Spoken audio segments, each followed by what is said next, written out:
Yeah, you know what it is. Welcome to the best coast. Yo, it's Bronze Age nerd with that collecting elite. Big B McFly, steady bringing the vintage heat. Pull up a seat, we diving in the stacks. Silver to the bronze, got the knowledge on tap. From Kirby's Kings to the mutants, wow. We breaking it down in that laid-back style. So grab your snacks, let the panels unfold. This is comic book chilling with the stories we told. Comic book vibes, we flipping them pages. Legends and lore from all the ages. Golden to the modern, we talk that news. With Big B McFly and the nerd cut loose. Yo, you tune into that Bronze Age flow. Where comics live and legends grow. Big B McFly in the cut, let's fly. Best coast, baby, comics are what saved me. Big B, yeah.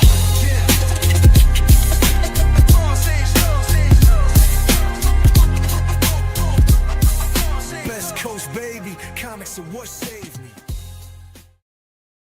Yo, yo, yo, we are live. What's up, everybody? Welcome to Best Coast Comics. Real fast, I'm your host, Christopher, a.k.a. The Bronze Age Nerd, and I am joined, as always, by my faithful co-host, Michael Keaton. I'm Batman. Batman. Oh, wait, no. He doesn't get McFly, the comic guy. The comic book guy. Hey, real sorry for the technical difficulties, everybody. For some reason, I had to unplug my camera and plug it back in. Apparently, that was the magic solution that actually worked at the end. Sorry for that. But we're here. You can see us. You can hear us. I'm sorry. Hopefully, that's not too bad. This is going to be a little bit more of a laid back show. You know, that's what we do here on the West Coast. We're laid back. You know, we puff pass and we are laid back. We're going to be talking about our time at Washington State SummerCon this weekend. Had a lot of fun. We have some stories. We have, you know, just kind of recap. Got some stuff signed, you know, cool stuff we saw. We're going to talk about Heroes4Heroes, which is officially scheduled for the introduction auction. That's going to be this Saturday at 2 p.m. Pacific. That's going to kick off. That is scheduled on my channel right now. So you can actually go bookmark that. You can share the link. You can, you know, leave comments and do all kinds of fun things before it happens to help the algorithm. I'm going to paste a link to this year's donation page. So everybody, you know, that is going on right now. We're at $2,000 of our $5,000 goal. We got a couple things that are going to be shown off tonight that are going to be part of that auction. So we're really excited about that. So please go follow along.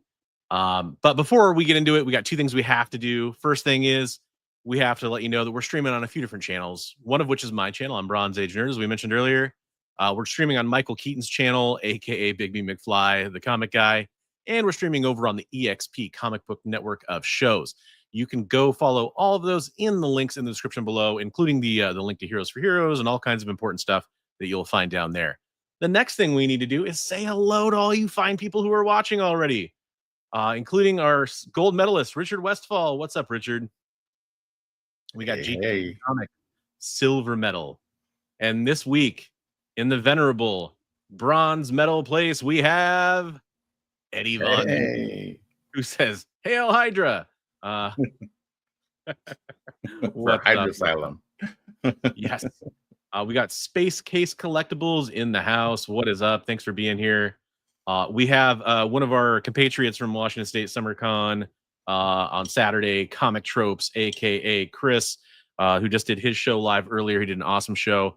I know he recapped some of his experience at Washington State SummerCon. I didn't see that part of the show. Unfortunately, I was getting dinner ready for the family. But he covered some great news. Go check his show out, Comic Tropes After Dark, for all of that on his channel. Interrupt you really quickly. So I've got to reply to Eddie. Yes, I did see your message. I haven't shipped the books out yet.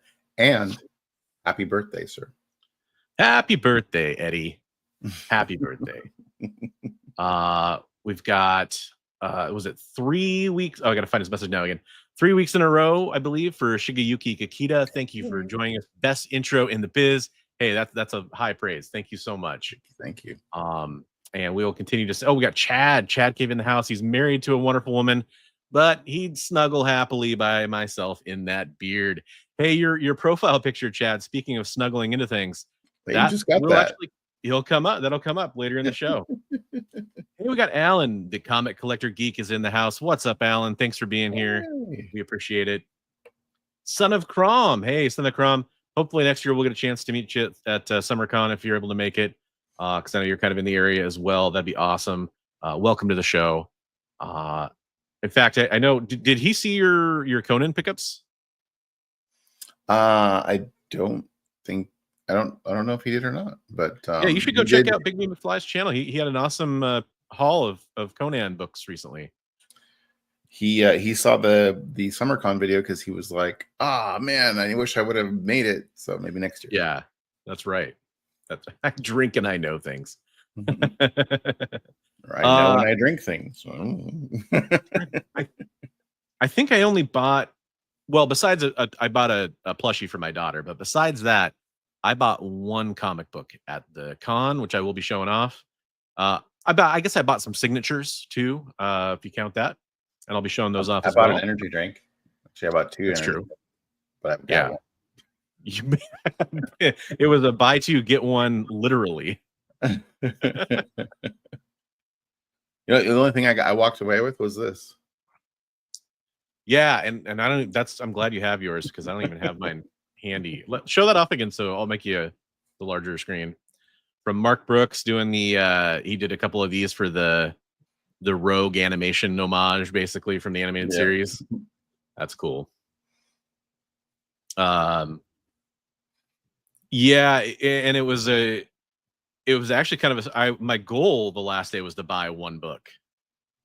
And that was kind of almost kind of a struggle. I didn't think I was going to find one that I wanted to buy because I wasn't going to go crazy and spend thousands.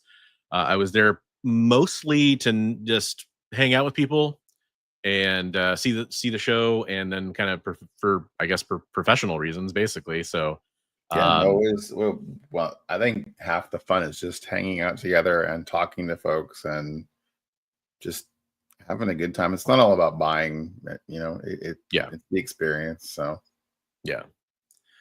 So I think this is a great kind of segue. What Chris is asking here is no photos with actors, and we'll kind of tell our experience a little bit about the con. I don't know if we necessarily need to recap it. Like, hey, we drove up there. All that kind of, we did that obviously. Big B and I drove up together. He met me here, and we drove up. Which is, by the way, that's a lot of fun. I look forward to that every year. That was really cool, like getting a chance to talk. I get really nervous before I have to do my first panel every time. Big B, and also later when we got to the show, Comic Tropes helped out enormously with that. Like, it's not like I'm like I don't think I'm like a ball of. You're not a nervous wreck anxiety or anything, but yeah, you have a little bit of stage fright, or not stage fright, but stage. What's the word? Jitters. It's pre-stage for me, jitters. anytime I know I'm doing something that is not just for me, but it's for an audience, it's for whatever. The first time I do it, I get nervous. So the first panel, I was nervous. The first, first time we do a live show for Heroes4Heroes on Saturday, I'll be nervous before the show goes live. Once it starts, I'll probably be fine. It's just, it happens to me every time. I don't know what it is. I just want it to be good, right? Right. So I appreciate that. But you know what? Everybody should take a lesson from you because it went great. I know a lot of times we build things up in our heads to be like they're going to be worse than they really are, and it's like everything went spectacular. So sweet. I appreciate you saying that. There were a lot of kind words from people that attended the panels. I heard a few people say some really nice things. From several of the panelists themselves, which means a lot to me to hear them say that. In fact, I think I'd say 90% of the people that were on the panels made a point of saying something very positive and nice to me after the panel, which was, that was really nice of them to do. Let's put it that way. A bunch of class acts.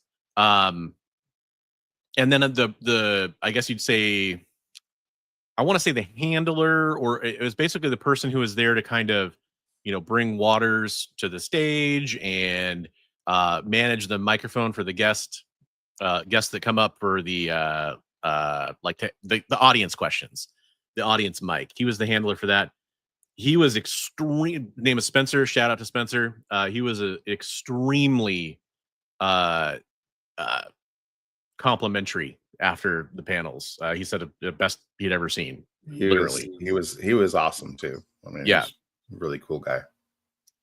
So for those that don't know, what are we even talking about? I probably should explain that.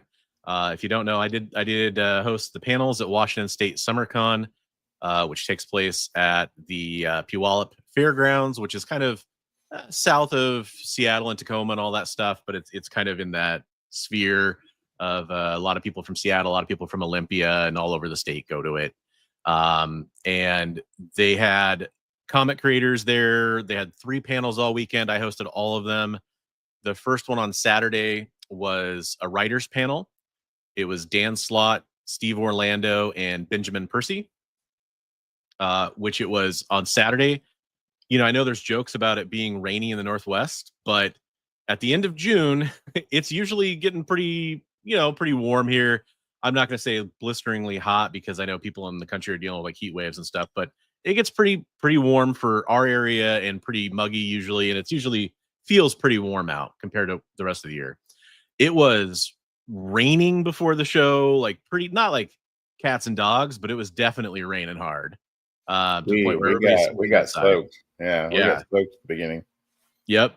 It was raining all the way up to the show. You know, windshield wipers on full blast a couple times, that kind of thing. And that was a little unusual. So the first panel was pretty chilly, a lot of wind going through. Panelists, you know, I think a couple of them wish they'd worn more clothes. Steve Orlando said, like, "Is there anything I can do for you before we get started?" And they were like, "Can you start a campfire?" That was great. It's funny you say that, Eddie, because at the second panel, it was Mark Brooks and Ryan Stegman, and Mark is from Atlanta, from Georgia, and so he was a little chilly. I asked Ryan where he's from. He says he's from Michigan, right? And he's like, so I was like, "Oh, this isn't cold to you?" And he's like, "No, but it's funny because it was like 90 back home, and I didn't expect it to be like this here." Yeah. So these panels, at least the last 2 years, were they're outside. This time it was in a covered tent. Yeah, that was nice, at least. Yeah, people weren't getting rained on directly. And it's kind of like, you know, there's pictures. You can see pictures, and there's gonna be video because Big B was nice enough to film the panels. I'll get those posted once I kind of clean up the audio because it's a little hard to hear. So I'm trying to work on that. And yeah, it's like a raised stage with some nice, you know, chairs. We each have microphones. And then there's like about 6 rows of nice folding chairs, you know, nicer than the metal ones I think of when I think of folding chairs. And then there were some bleachers behind that, which was it's definitely a unique experience. 3 years ago, I remember like seeing like Larry Hama and Tim Seeley. It was inside, and even though it wasn't in a great spot that year because it almost felt like it was in the middle of a hallway, kind of, but like a very big hallway. Because everybody was lined up to get into the Star Trek actor experience. It was very loud because everybody was like in line talking and they didn't care about the G.I. Joe panel that was happening or whatever. But still, it was kind of interesting. So yeah, those were the first 2 panels on Saturday. And then on Sunday, we went back. So kind of a writer panel, an artist panel. And then on Sunday, it was a Deadpool themed panel. It was called Writing the Merc. And it was Fabian Nicieza and Jerry Duggan. So, and all the guests were awesome. I actually think each panel, in my opinion, was better than the last. And I don't know what that was. I think maybe it was just the people bouncing off each other, the chemistry of the panels or whatever. Fabian Nicieza is a trip. He's just a very bombastic. You know, it doesn't surprise you that he wrote Deadpool at all. It doesn't surprise you he's the co-creator of Deadpool. I think each panel seemed to like have their own personality. You know, it was cool for sure. Yeah, because with the last panel, Fabian's kind of a wild card. Jerry's more of like a straight man kind of thing. It was kind of had that vibe. Ryan and Mark were both kind of, you know, goofballs and being funny and telling great stories. And then in the first panel, it was, you know, I think writers that it was too cold for them probably. And I think Dan Slott could have talked for about 3 more hours. about, and Mark everyone had will me love to cracking up right before you even started. Mark had me cracking up because I was taking some still photos and Mark is almost swallowing them. I'm not looking, I'm just looking at everybody. I take, kind of framing it, and then Mark's got the microphone like, like he's gonna eat it. There's a pretty great photo that we took before that Bigby took before that panel that I really like. It's all three of us being goofballs. So it was a lot of fun. It was a lot of fun. It's a great experience. I'm really honored to be able to do it. Thank you to Bigby for all his support, everything he did to help me out, for filming, for giving me cues from the audience that are pretty important. Like, we have like a little bit of code that we kind of talk about before the show to make sure everything tries to go smooth, and timing, and he can help if somebody's not talking to their mic directly. And I was able to signal over to Spencer to kind of, hey, we need to turn up somebody's microphone because it's kind of hard to hear them, that kind of thing. So that was very helpful. I appreciate that. I appreciate, Chris attended the panels. I appreciate that. Anybody else who was out there who maybe attended the panels and maybe isn't speaking up, appreciate that too. See if I can find that picture of the three of us, because that was hilarious. If not, See if I can share this real I can fast. send it to you if you like. Oh, I got it on my Instagram feed. I'm just trying to share it up to the. So I can't really zoom in. That's the only thing that stinks about that. But yeah, if you go to this on my Instagram, it's pretty hilarious. Like, we're all just looking like idiots, in the best possible way. And then I took pictures with everybody after the panels. So this was, Dan Slott, Steve Orlando, Benjamin Percy, and some idiot who led the panel. I gotta say, everybody that you had, they were so friendly though. Like, just talking to them after the panels and stuff, they were all the nicest guys. Yeah, and then you got Fabian Nicieza, Jerry Duggan, and yeah, if you didn't know, that's Ryan Stegman and that's Mark Brooks. It was just a blast. It was a lot of fun. Yeah, it was really a cool experience, Chad. Thanks everybody. Yeah, even Centipede. Yep. Chris's comments as he was getting ready to get into the show, we were trying to hook up, he was cracking me up the entire time he was sending messages. He's a lot of fun. Cosplayer, right? He backed into a cosplayer, yeah, and he now educated us on an old YouTube video that just was hilarious that I haven't stopped thinking about since then. It's almost freezing, 80 degrees here. Oh, that's funny. I kind of got an overall, after the show, was talking to a lot of the vendors, a lot of the artists and everything. And like, overall, I got a positive from most people. So I know, like Tropes was saying, he wasn't really blown away by it, but most of the people who were attending, the show to be there, not just as a attendee, so that they enjoyed themselves and that they would come back again, and that they thought it was a nice show. So yeah, I've seen feedback on kind of, so it's actually, I wonder if I can just show this off real fast. I'll share this. And there's some great stuff here. I'll kind of use it as a oh butter. Oh butter. I forgot about that. So this is the private, it's a private group. It's anybody can join it. Not anymore. Sure. Right. We shut it down. But this is not the private Washington anymore. State SummerCon group. So, and people are just posting in here now. You've seen a lot of like the stuff they got. The cast of Daredevil, minus Deborah Ann Wool was there. So Charlie Cox, John Bernthal, Vincent D'Onofrio. I'm blanking on the actor's name that plays Foggy. I don't know why, but I am. Yeah, that guy.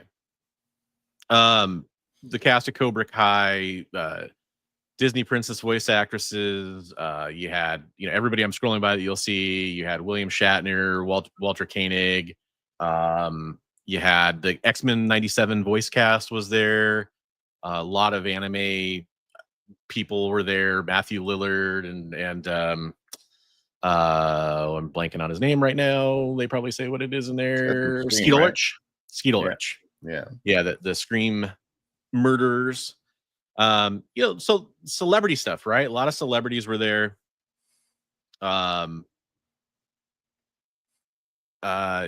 Shore, Shooter McGavin from Happy Gilmore, that kind of stuff. So the point being, to say that I think that there's a huge demand for those conventions, those opportunities to meet those people, actors, actresses, all that stuff. I know there's a huge demand for that.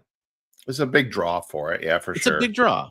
And I think so. A lot of people knew what they were getting into from buying the tickets and going there. I think that maybe the problem is for a lot of the comic book people is that they're there for comic books. They're there for, I wouldn't say that I was. I mean, I know Chris said not enough comics, but there was more comics there than there are at Rose City. And while that is true, there were also less comics there than there were last year. Or at least about this, maybe about the same. But I think about the same. Maybe they were just like spread out to different areas. Yeah, that could be. Because last year they were all focused in that one room. This year they had about half of them in that main hall, and then half of them over with the cosplayers. Hey, what's up, Dracula? Celebrities. I mean, hey, Drac. Yes, yeah, and thank you very much. There were some very famous wrestlers there. I'm always terrible at remembering because I'm not a wrestling. I don't know the world, but yes, there were some popular wrestlers there. Hey, there's Bernthal. Yeah. There's Walter Koenig. There's William Shatner. Robert Picardo. The hologram doctor was there. This cosplay gets talked about in this group a ton. People loved this Superman and Supergirl team up. I didn't get them. I got the other Superman and Supergirl, but yeah, they walked by me once. Okay. Mark Paul Gosselaar was there from Saved by the Bell, and a lot of other stuff too, of course. But I was hoping there'd be like some more cosplay photos and that kind of stuff in here too. Which you're kind of, this dog was everywhere. He that ran lightsaber. The show. Yeah. But the point being is, he calls it his murder stick. Yeah. The point being is that I know, Timothy Zahn was there as well. Lots of people. And then on the comic side, I've listed the people who were there, but also Kevin Eastman was there. Unfortunately, his line, they basically closed it because he was going to a panel at 2:00 on Sunday. I brought actually the fifth print of Turtles #1 right there. So I was hoping to get that signed by him and a little remark on it, but there was just no way. It wasn't happening. So Kevin Eastman, there was Rose Besh was there. I got a couple things signed by her and got a photo with her that I haven't posted yet. Who else? There was Joelle Jones was there. Aaron Lepresti was there. Randy Emberlin, Christopher Warner, Jason Howard. Who was the fellow who was doing the? Is that Jason Howard? That was the guy's the G.I. Joe Transformers guy. Yep. And some other fantastic ones too, by the way. But yeah, there, I'll kind of in that for a second. But yeah, there was a lot of good guests there, and there was a lot of good comics there. But I understand the sentiment of some people that are like, a lot of these shows are turning into more celebrity focused kind of things, and I think it's probably good for the show, but it may not be as good for people that are there for the comic books as much. And I wish that, and this is not specific to SummerCon, this is specific to basically comic conventions that I see for the most part these days, the ones I experience up here. I wish there was a better fusion of those things. Like maybe they needed some more collaborative panels, like get a couple of the people that have written Daredevil, Punisher, like Benjamin Percy's writing Punisher right now, for example. Get a couple of those people together with John Bernthal and Charlie Cox, and maybe kind of have a panel that's a little bit more. I think of like things like San Diego Comic-Con kind of having panels like that where they're more merging those things together. But hey, it was still a lot of fun. I just understand the perspectives of everybody. For what it was, excited. I mean, I've been to so many cons where it's like just so much, Funko Pops. It's like, I mean, for everybody who collects those, that's their thing. But like for a while there, they were taking over. Yeah. Yep. There was Yeah, a lot of really and cool vintage toys. We saw some pretty cool vintage toy booths. So, yeah, and you know, the jokes about like mystery boxes, fudge, and Funko Pops, you know, that kind of stuff. I will say this much: I think there was a pretty like there was some of that there, but it wasn't overpowering to the it was rest a of the good show. blend. It was a good Yeah, blend. I think. I mean, it wasn't just like all one kind of thing. yeah, So and I'm sure to Chris's point here, which I think is a great point too, because you think about it, and this is something we talked about as we were walking around the show floor. Really, the people they had there, the group they had there, it's pretty impressive considering that there was, in addition to Heroes Con, which is obviously one of the bigger shows for comic books, specifically in the country. And by the way, hello to Kamikaze. I didn't want to miss you there. And Joel the Geek, hello. But considering that the Heroes Con was going on, and there was a con in Vegas, there was a con somewhere in the Midwest too. I don't know if it was Mississippi or something like that. yeah, Jay said his con was this weekend. Okay, I forget the name of it. Jay, the something Palooza, Comic Palooza. Comic Palooza, which had apparently, I'm guessing those are the guests that were there: Ming Na Wen, Ming Chen, Alan Tudyk, Patton Oswalt, Hayden Christensen. Comic Palooza. So I mean, you know, and of course, there's other shows. I'm sure there's even more shows than that, smaller ones. Yeah. But considering, you know, I'm sure that there's probably restrictions on when they can book that venue, and they got to set it up so much in advance. No manga or current graphic novels. That's interesting. I actually had a really interesting conversation at the very end of the show, actually after the show closed. I was hanging out with Fabian Nicieza, just me and him talking for a while after the show. And one of the things he said is kind of interesting. And this isn't really about what Chris said. It just reminded me. He does this really cool thing. I'll actually use this as a segue to show this off. So he has these prints, and he was nice enough to donate a couple for Heroes4Heroes. And he basically, you know, they're 11 by 17s with bubbles. And if you go and read this, I'm not going to read it out loud, but you guys are going to think it's hilarious. This is for Heroes4Heroes and Mission 22, you know. So he personalized this and wrote this all out. And he did that one that we're going to auction off on Saturday, and this awesome Deadpool and Cable one too. And you know, I'll definitely post those up so you guys can read them on social media and everything. Those are really neat. It's really neat. But I was talking about that, and he brought up a good. I was like, dude, that's so smart, because writers, there's only so many things you can do. You can obviously, you know, do selfies with people. You can sign novels they've written, graphic novels, comic books that people bring. You can bring omnibuses and graphic novels and that kind of stuff there. You can bring some comics you've worked on and sign them. But you know, artists, they're doing the commissions, they're doing all that stuff there. So he had those. He had these little Deadpool, probably like 5x7s, I think, that had like a one bubble on the top he could just sign real fast. And he said, man, I got so tired of like lugging around graphic novels and carrying them around to different shows and stuff. And it was just so smart. He said it's a pain in the ass if people want to get a bunch of them done, because it takes a long time to write them out. But he kind of has, you know, some kind of templates that he sort of used. I saw him looking at his phone a couple times when he was filling them out for other people. But it's so smart to do something like that. Yeah, it's really cool. It's yeah, and to Jay's point here, Mariano Nicieza works for Dynamite and shows up on the Comic Collectibles sometimes. That's true. I actually, before I talk to every panelist, I go up and I meet them and I discuss, you know, hey, what do you want to talk about on the panel, or you know, what kind of things would you like to avoid? It's so funny. Every single one of them says, oh no, you can ask me anything. And then every single one of them, I say, you know, like anything you want to avoid or whatever. And they go, actually, yeah, I'd like to avoid, you know, I get asked this question a lot. I get asked, you know, at first it's always no. And then they take a second to think about it. And there's always something that they want to avoid talking about. And I like that. I like getting that. I don't want to be asked about this or you know, we talked about it before in the show. Frank Cho last year said, I want to talk about Bigfoot and UFOs. Ryan Stegman and Mark Brooks were like, we just want to goof around and like, have fun with each other. We don't, and he's like, Mark Brooks was totally willing to talk about everything. He said, but I also want to like just have fun and goof around with Ryan. He was And the one talk that about said make sure that we dovetail everything so we can both talk, right?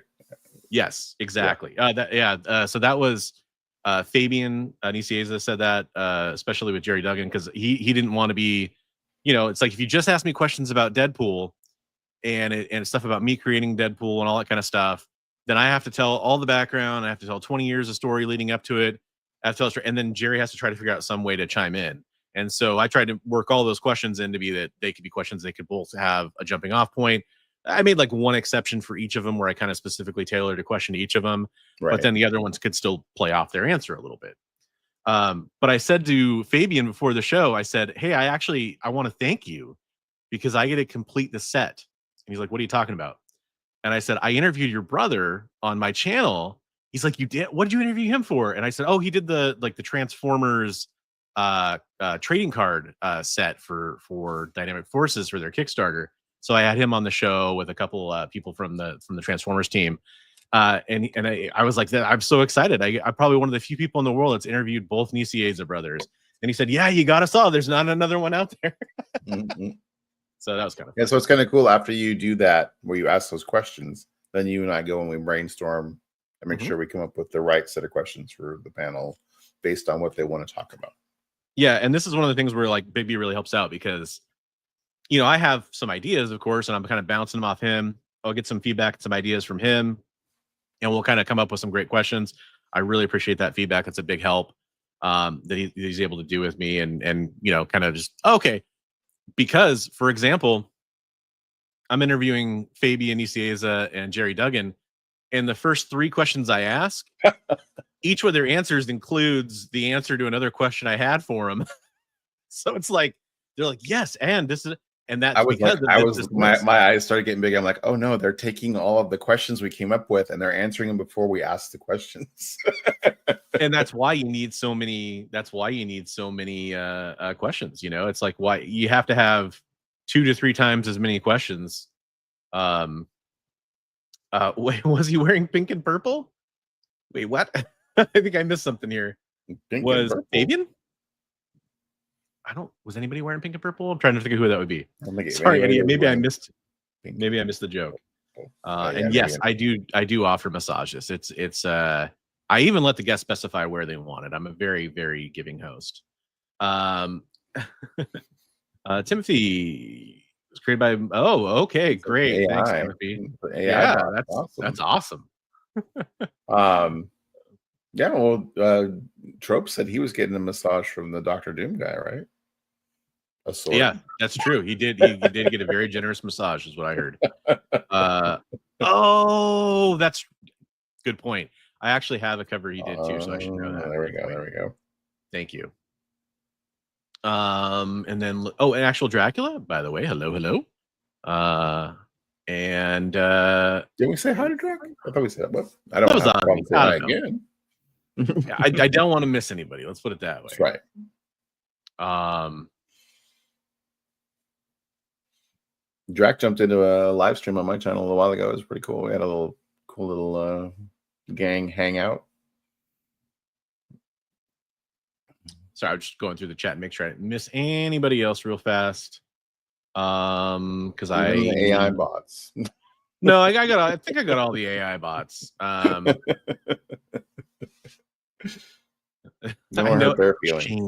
know he's the Punisher, but I can't unsee Shane. Talking about John Bernthal. That's true. And like there's some people there too that are like X-Men 97 voice actors that were in not only The Walking Dead but also in oh gosh, what else did he just do? He was the voice. He did another voice. Richard Marquand. He did another voice. I'm trying to think what it was. He's Xavier, and I don't know. Gosh, I was just thinking about that too. But yeah, luckily there's plenty of those voice actors that are kind of multiples.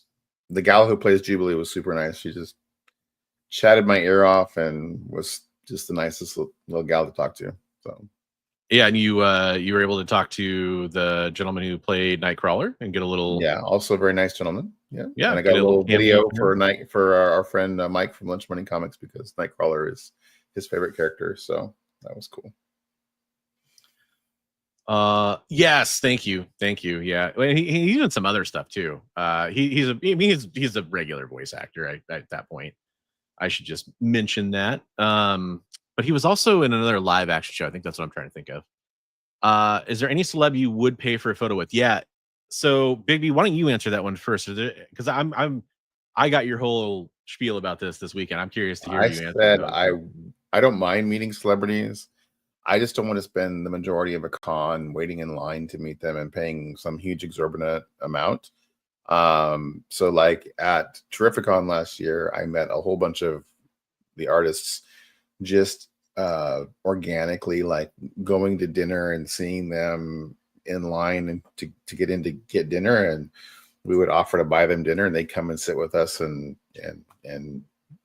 talk about their career and what they liked in the and so Walt Simonson had breakfast with us like 3 days in a row. At the end of Terrificon, Walt Simonson knew us all by name. So that's very cool. Yeah, so I did the last or next to last Wizard World Comic-Con in Portland, Oregon. I think it was the second to last or whatever. It was the tickets were a present from my parents for Christmas. It was a really cool gift because I hadn't been to a con for a few years before that. Quite a few years. And I paid for photo ops with Matt Smith and John Barrowman. Doctor Who was kind of big at the time. I think Matt Smith had just ended his run or was just about to end his run as the Doctor. So that kind of gives you the date of that one. And then I met James Marsters there. And I met James Marsters. I did love him as Spike on Buffy, but I actually am a massive fan of a series of books called The Dresden Files by Jim Butcher. And he's the audiobook narrator. Oh, and cool. It's, in my opinion, the best audiobook narration ever. He just does a fantastic job. And so my wife and I went there and yeah, I was a big Buffy fan. She liked Buffy and Angel and stuff, but I don't think she was gaga over it.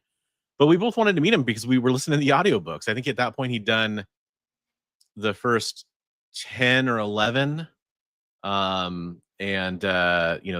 like I think they're like book 16 and a couple short story books at this point. Love those books. And so that's why I wanted to meet him. Because I got Matt Smith's autograph as the Doctor, I always wanted to get Karen Gillan's autograph. She played Amy Pond on Doctor Who, just to go with it. So I would just to kind of close that weird loop in my head I've always had. I would probably go and do that. And then I did pay to meet Katie Sackhoff because I'm a huge Battlestar Galactica fan.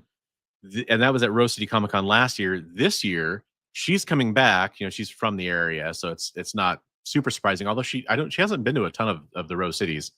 And then this year, Edward James Olmos and Mary McDonnell from Battlestar are both going to be there. Which, I mean, that's a pretty big chunk of the main part of the cast there. So it's going to be really tempting to go meet, especially like Edward James Olmos, who's he's a little up there, and I don't know how many shows he's going to do in the Northwest after that. So that's pretty tempting. I actually really wanted to meet Deborah Ann Wool is another one that I would have really wanted to meet. If she had come to SummerCon, she had a Daredevil season 2 filming thing that she had to take care of, apparently. I would have the tropes. Yeah, Comic Tropes will have his own reason why. I would have probably been tempted to try to meet, her and Charlie Cox and John Bernthal. But here's the other part: doing the panels, I wouldn't have had time to wait in line. Yeah, you can't wait in line. That's the problem. Right. And it's funny. There was one other person this year that I would have considered meeting, and that's Walter Koenig. And because I love on Babylon 5, I loved his role as Bester, and it's hilarious. I listened to his son-in-law's podcast. His son-in-law is a professional comedian who has, I think at this point, the longest current running comedy podcast called Never Not Funny, Jimmy Pardo. And it's like, I just would have liked to meet him almost because it's I hear about him because it's this guy's father-in-law. I hear about him like going to his grandson's graduation and stuff. It would have been kind of fun just to meet him and talk about Babylon 5. Tell the story about them wanting to name the ship the Chekhov. Yeah, well, the problem is I don't remember the exact details, but I know that I thought this was kind of a cool detail. So what I heard is, I don't know if it was like in Picard or it was some other Star Trek project. They came up with an idea. They wanted to name a ship on the show the Chekhov or something. I think it was the Chekhov.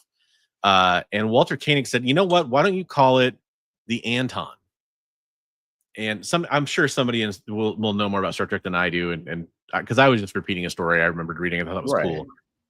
And if you don't know, the reason why is because Anton Yelkin played Chekhov in the newer J.J. Abrams Star Trek series of films, and sadly passed away at a way too young of an age. A very talented actor, gone way too soon. So I thought that was just a class act thing to do. Like for him to say that.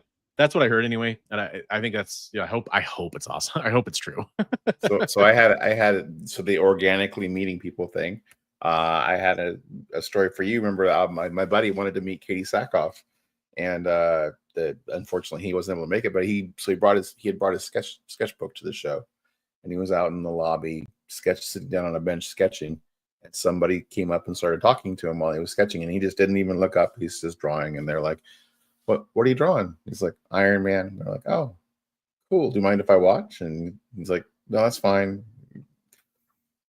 He had this chat with this person for about 10 minutes, and when he looked up, it was Katie Sackhoff. That's so cool. And at that point, I'm like, and she was like, I love your art. And I'm like, and at that point, you're like, I'd love to do a piece for you. How can I get it to you? He's like, no, I was just all tongue-tied and flabbergasted. I didn't know what to do. That story's so awesome. Hey, Andreas is collects. Thank you very much for stopping by. Would I bang Shatner if he asked me, or politely decline? Boy, I don't know. Bang him with what? Yeah, probably if I had like one of the really heavy phasers around, I guess. Those weapons that he and Spock fought with. Oh yeah. Like the whatever alien pugil sticks or whatever. Yeah. To answer your question, Jay, I did watch the entire Paul Blackthorne series. For those that don't know, there was a 1-season Dresden Files TV show on Sci-Fi Channel, I believe, with Paul Blackthorne as the lead. And it was fine. I think they could do better. There's been a lot of rumors that there might be another series in the works. Do you think Katie will ever come back to the Riddick movies? So, man, it's funny. So she was in Riddick, and did a pretty good job in it. But actually, I've seen she was in this really bad B movie called The Sentinel that I own on DVD. Like, that's how big of a fan I am of hers. And then she was in the Bionic Woman remake as kind of the villain in that show. And yeah, I love everything she does. The most popular cosplay at the show was a Spider-Man variant of some sort. Yeah, that tracks. Although I will say, surprisingly, I think I saw 3 different Mews from Daredevil. Yeah, we saw a lot of Mews. Yeah. And Red Hood. I saw several different Red Hoods. Mm-hmm. And there were, and I mean, it makes sense because there was Daredevil cast members there, and Daredevil was just on. So the Daredevil stuff all kind of makes sense. There was a couple Kingpins. Right. Both the ones I saw were really good. Mm-hmm. Like the white, they did like kind of, one of them did like the white suit Hawaiian shirt thing, and the other one kind of did the kind of normal comic book Kingpin. There's a lot of Star Wars. Lot of Star Wars, and there was also the Star Wars experience thing at the con as well that we took some photos at. A lot of it was put on by local Star Wars organizations too, like fan organizations, cosplayers and prop makers, and lightsaber dueling clubs. Did you see the little video I put out with the stormtroopers harassing? Yeah, I was showing it to my family earlier. Pretty good. Everybody go check out Big B's channel for some of the. He's put out some shorts already that have cosplay and different things that were there that were really fun. Yeah, the Doctor Doom and Malice. They were friends of yours. That's cool. We were talking about how good their cosplay was. That was one of the best costumes I saw. Yeah. There were a couple Deadpools. I definitely saw a couple Deadpools. There were a couple different. There was like 3 different Superman cosplays that were pretty good. A couple of them had Supergirls with them. One had Wonder Woman with him. There was a lot of we saw a great Chasm Spider-Man costume. I didn't get Spider Ombre, the guy with the poncho with the Spider-Man symbol and a sombrero, and he had a mustache on his mask. He did great. If he would have walked 10 feet closer, you would have grabbed him. I probably would have. Yeah. It was at that point in the show that we weren't running across any walkways of people to talk to any cosplayers. Yeah, my feet were hurting towards the end of the show. I was like, if they were a little closer, I'd go get them. But and I saw a couple great Halo cosplays, whether they were Marines or ODST or Master Chief or there was a group of Mandalorians that did a really good job too. There was I don't know if they all went together, but there was maybe 10 of them together. They did great. I saw 3 guys like an SCP. I don't know if you know what that is, but that's interesting.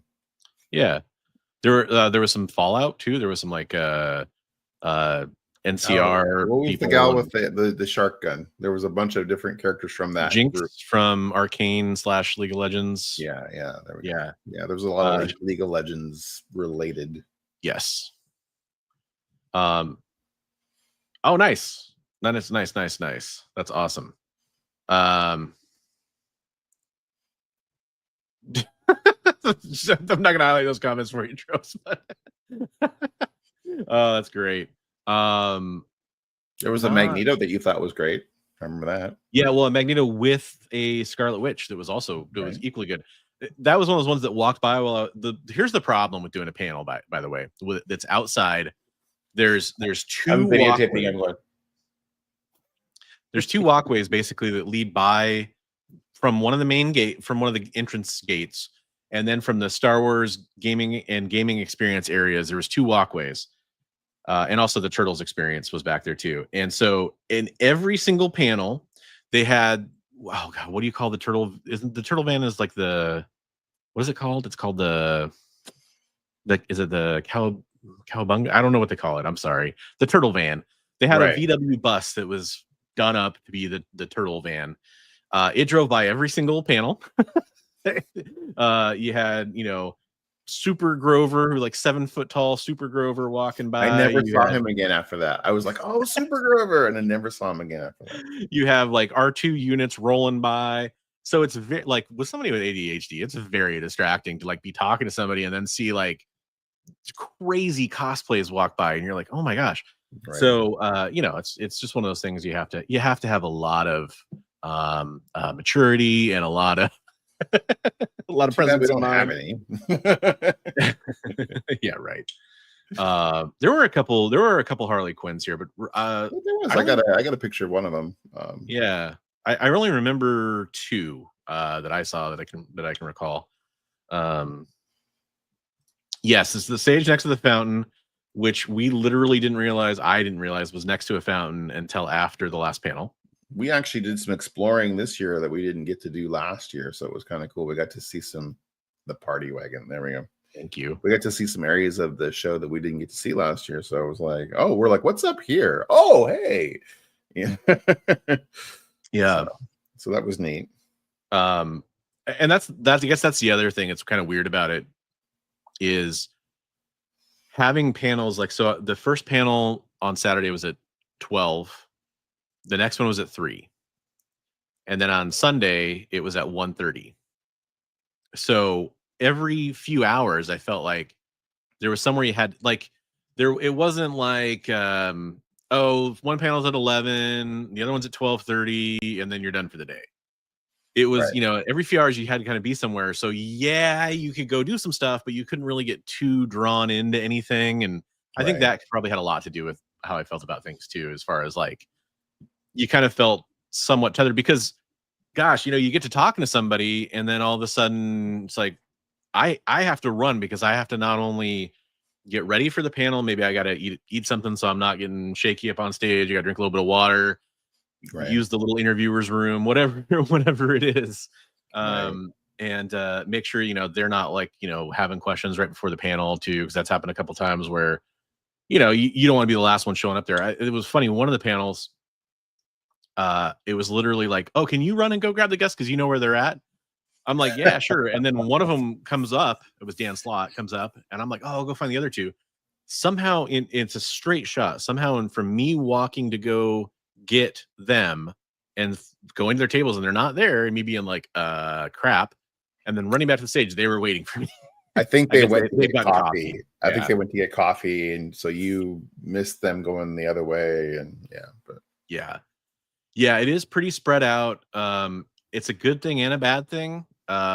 People don't know where things are at sometimes, and I mean, some of that's on them, some of that's on maybe there should be some better signage, that kind of stuff too. But I think that's a good point. It is spread out. I kind of like it in a way. But it does mean, hey, look, I could be a little bit more fit. I'm a big dude. It's a lot of walking, which is Right. good for me on one hand, but again, you're trying to be somewhere on time. It can be a little rough. I would say like the pricing on the books was, when we did find comics that we were looking at, was hit or miss. Yeah, Like some of the I'd places were kind of high, some of the places were fairly reasonable. But it was in line with what I expected for that show. I'll say that much. Like it Right. didn't surprise me too much. Yeah. So this is something we talked about at the show too, a little bit with Comic Tropes. What convention has the best food options? And I'm curious, for those of you out there, I really want to hear your answers. I will say this much: you have a really great variety at SummerCon. Right. You really do. It's like Um, like you said, like a lot of the people I talked to said they were just blown away that it was like a fair, like an old fashioned fair kind of food. Like, so because it's at a fair. So I mean, Yeah. it's you do have a lot of their normal. I'm sure a lot of their normal vendors. I got one book half off. So did they rip it in half There for you you? Is that what happened? I'm just kidding. Bad joke. The slab vending machine thing. No, I don't wish they had that. I mean, actually, you know what? That's that might be kind of fun at a con. I'd love to get, drops down your book and you get a nice crack in it. That'd be great. Oh, they had a lobster roll. The only thing that we got there besides your energy drink was with Comic Tropes, we went and got some scones at Fisher's, which were great. Were great. I'm so Thanks, glad we Chris. went with them. Yes. Yeah. Thanks for turning us onto that, Chris. I think that's the only. I don't remember getting anything else. I don't even think I got a drink or anything. I don't think so. I think No. that was it. Yeah. But part of that is, again, I hate having to wait in line for stuff. So, like any of the show, I waited 25 minutes to make sure I got stuff from Fabian Nicieza before he had to run away for his flight. Right. I hated waiting in line for that, even though I'm getting stuff that's important for our fundraiser, and I'm so thankful and glad we did it. The waiting in line thing, man, I want to run around and talk to people and meet people and see things, and I'd rather be doing that. So Right. there you go. Which one has the best fudge pavilion? There was some fudge there, but only a little bit. You know what? To this point, after Dan Slott's comment, I kind of regret not getting a pineapple whip. I thought about it because he's like, Yeah. "Yeah, pineapple whip here." You guys don't know how good you have it. We Dan could ask Slott the Corporate. chat, what is a pineapple whip? Is it like a pineapple smoothie? What is it? We were like, what's a pineapple whip? It sounds good right now, though. I'll tell you that much. Right. Hey, before I forget, I do want to show. Speaking of Heroes for Heroes donations, I said I had one other thing I wanted to show. I'm gonna show that real fast. So, met Aaron Lepresti for the first time. Wonderful, wonderful person. Very nice. He was awesome enough to donate this original Zealot. That's so good. I had to That's show you really his cool. signature on the bottom there. It is from this Yep. year. Very nice. Very cool. So that's going to be on offer this Saturday. Thank you, Aaron, for donating that. I'm going to make a post on Instagram and thank you for that and get some eyeballs on that. So really appreciated that. And since I'm the large screen, I'm going to show off. Hey, J Rob. Hey, what's up, J Rob? So real quick, I will just throw this out there. I had Dan Slott sign one of my Spider-Boy copies that I'm going to auction off. You can see his signature right there, along with the graffiti on the wall. So that's the Mark Bagley spoiler variant. First appearance of Spider-Boy, Spider-Man #7. And then, so last year I met Mark Bagley and interviewed him and had him sign another copy I have of that book. And so I had Dan Slott for me sign that book. Wish I had two of them signed last year because now I'd have a set and I could auction off one of them. But still, it's pretty cool. You got the creator of Spider-Boy. So that's pretty fun. And then I guess I'm just gonna show off some other stuff since I'm doing that right now, huh? May as well. Yeah. Okay. So a couple things I did not technically pick up at the con, but I got them the weekend of the con. First of all, check out this shiny bitch. Oh, it's so shiny, it doesn't want to focus. Focus. So I got one of the GameStop giant size X-Men foils. Yeah, those are dumb, but hey, I like Marvel Legends, and why not? But then I also got some books from Big B McFly. You did. Got Wolverine Revenge #1. Got the red band and the regular version of that. Yeah, I didn't even check them out. I looked to see the differences. I'd really like to see you do like a comparison or something. Comparison. Yeah. I definitely look forward to doing that too. I've been reading Geiger, going back and getting caught up with what's available on Comixology. Really like the story of Geiger. I've started reading Redcoat and all the Ghost Machine stuff. I mean, I shouldn't say started reading. I've started getting caught up to everything that's out. So picked up a couple issues of Geiger because I've really been enjoying that Big B had. So that's Geiger 3 and Geiger #8. Kind of want to collect some of those early issues. Those covers are great. Yeah. And related to Eddie's, was that Eddie? Who was that? It wasn't Eddie. It was somebody else. Oh gosh, who was that? It was let's see if I can scroll up and find it. I gotta scroll up and find it. Yeah. I feel dumb now. I can't remember who it was. It's way up there. It's way up there. Okay, well, I'm not going to find it. I'm not keep looking. But there's your booty cover of the week. I'll find it for you. Lucio Perillo, Vampire Elastic 71. Speaking of vampires, also got this Vamps #1 from Big B. I love that cover. Yeah, Chad Cave has that picture. Chad Cave, that's who it was. Yeah. Oh, I'm so sorry, Chad. I mentioned it and everything. And then also from his most recent video of talking about pickups and stuff like that, you can go check out Big B's video where he got a bunch of Conan, like I was talking about earlier, and a bunch of Marvel feature Red Sonja books. But this is one I didn't have, so I really wanted to grab that. I know Comics Limited got a bunch of the other books that I would have loved to have claimed, but he got to him first.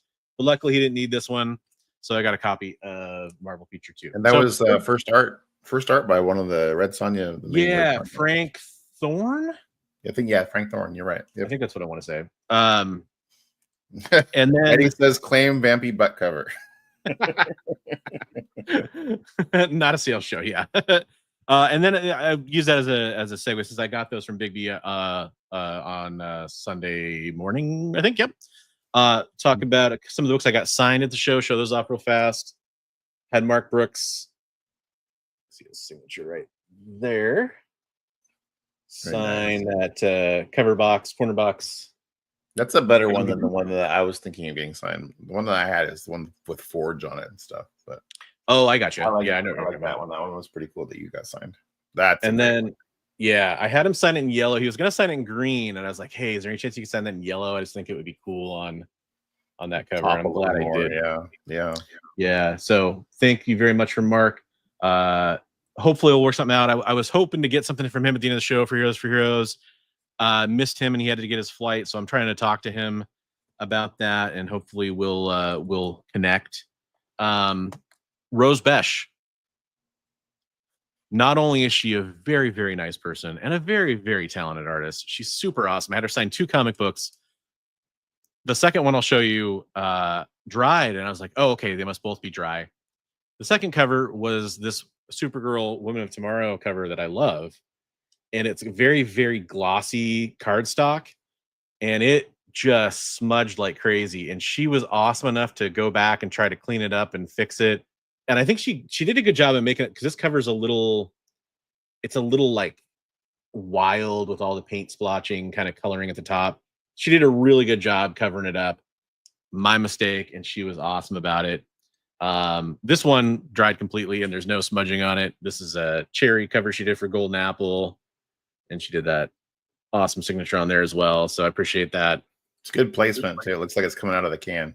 Yeah. And then this was really important to me personally. I took a minute. Hey, what's up, Geek Out with Roscoe? How's it going? Really, really, really special to me to I hung out and talked with Fabian Nicieza a lot in his line. He kind of, because I was on the panel, like I was hanging around waiting for some stuff. He was kind of talking to me. We were joking with some people he was signing stuff with and everything. It was really fun. I got the donation pieces from him, and I was talking to him at the end, and I just said, hey, look, I also have to tell you, I didn't do this earlier. Your stuff, your work on X-Men has meant so much to me. And one of the things that meant a lot to me was the wedding of my favorite characters, Cyclops and Jean Grey, Scott Summers and Jean Grey.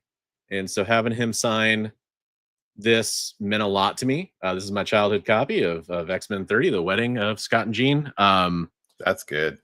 And cool. I was telling Bigby, like I have a first appearance of Deadpool up there on the wall behind me. It's slabbed already, so I wasn't going to break it open and have him sign it. I have the first meeting of Deadpool and Spider-Man. Those are some valuable comic books. I could have had him sign all that stuff. This is the one that meant the most to me. So had him sign that. That was awesome. And then the one comic book I bought, the one pickup, got a smoking deal on it from a shop from Spokane, Washington, that I'll be reaching out to probably about a couple other comics as well. But I got the first appearance of Squirrel Girl. Really pretty good looking copy. It's got one little corner crease down there. That's a newsie. There you go, It's baby. Newsstand, yep. Not a Mark Jewelers or anything like that, but it is a nice newsie. Really solid spine corners, and might be a good submission candidate if I really did want to get it graded. But yeah, it's the Marvel Superheroes Winter Special from 1991. I've always loved this comic book. I always wanted to grab it, and excited to have the first appearance of Squirrel Girl. So, and they had it on the wall for 110, and ended up getting it for $80. So that's the one comic book I bought. So good deal. You have it laminated. Your negotiations weren't better than mine. Most of mine, I was like, you've got that marked at 500, and its fair market value is 300. Well, and that's the thing. Come down to 4. I'm like, no, that's not. We're not speaking the same language. And that same, I think it was that same vendor, right? That had the X-Men one. Is that what you're talking about? Yeah. No. Or no, it was next to them. It was the guy that has the star. Yeah. Price tags. Yeah. So I did briefly fondle an X-Men one. At the end of the day, it seemed like they probably had went down enough on it.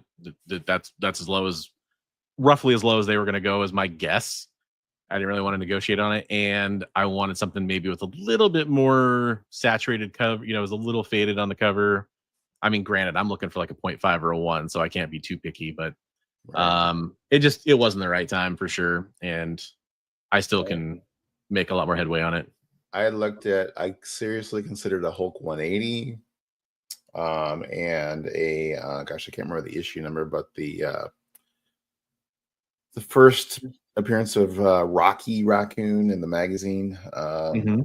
Looked at The that one. Satana. With a Satana cover.